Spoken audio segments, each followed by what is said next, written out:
Well, I've never been interviewed for the come news. on. I have not. So I'll do my best. But is that okay? We doing all right? You're doing good. Okay. Okay, if you will, we're going to go back in time. All right.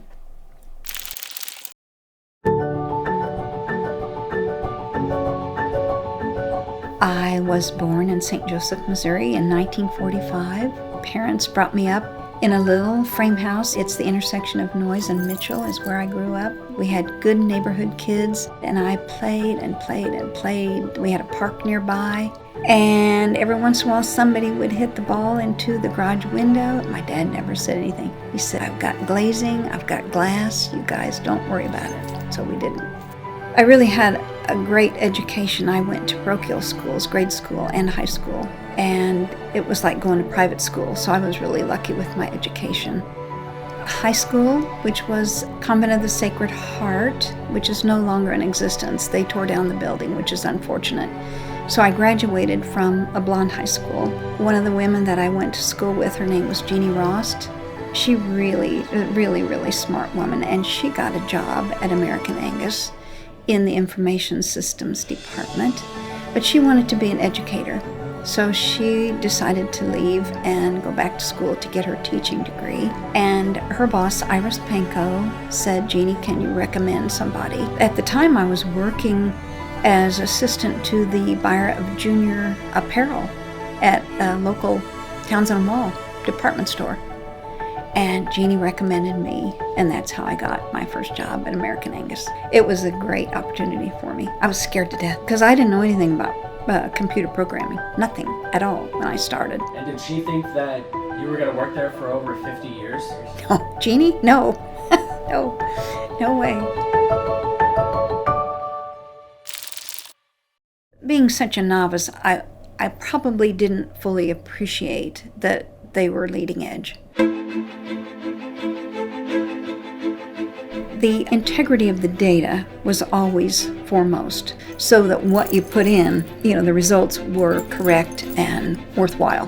Otherwise, you can't really help the breed. I think he was the head of education for Honeywell, which was the manufacturer of the mainframe, 1967. He came to American Angus and taught just the two of us the assembler code.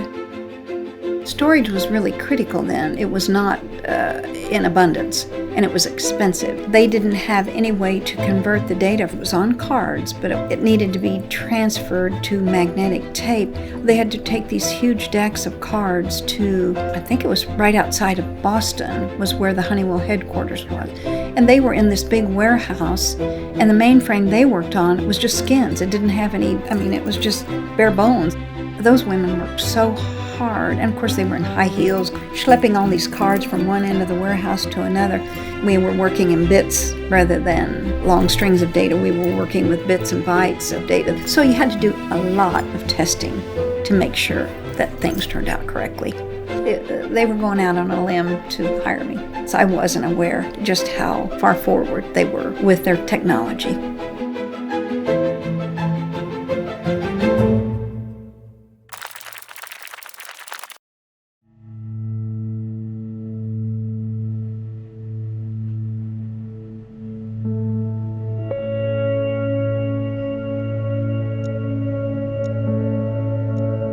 That was one of the reasons I kept working far beyond retirement age, is because I really like the people.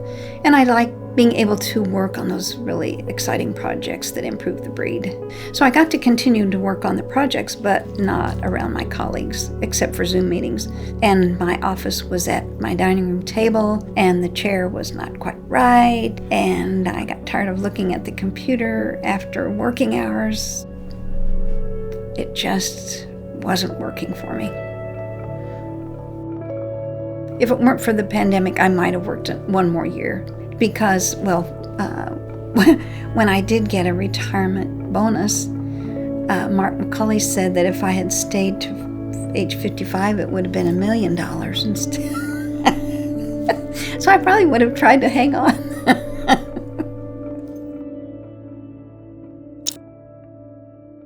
If you wouldn't mind, when I got the email from Jacqueline, I decided to write a letter to the committee. And if you wouldn't mind if I read that, because I took some time to put my thoughts together. Instead of rambling about it, if I just read this to you, it would make me feel good if I could do that.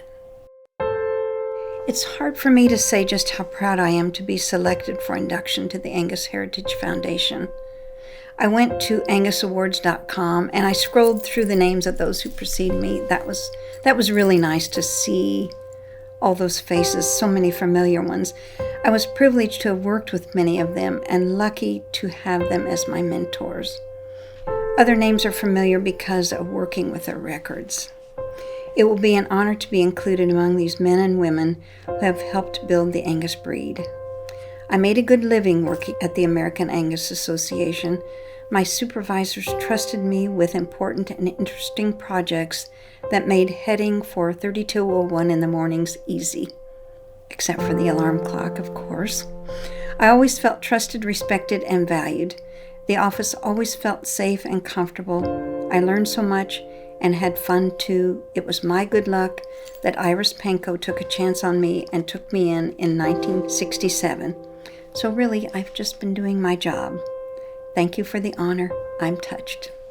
Sincerely.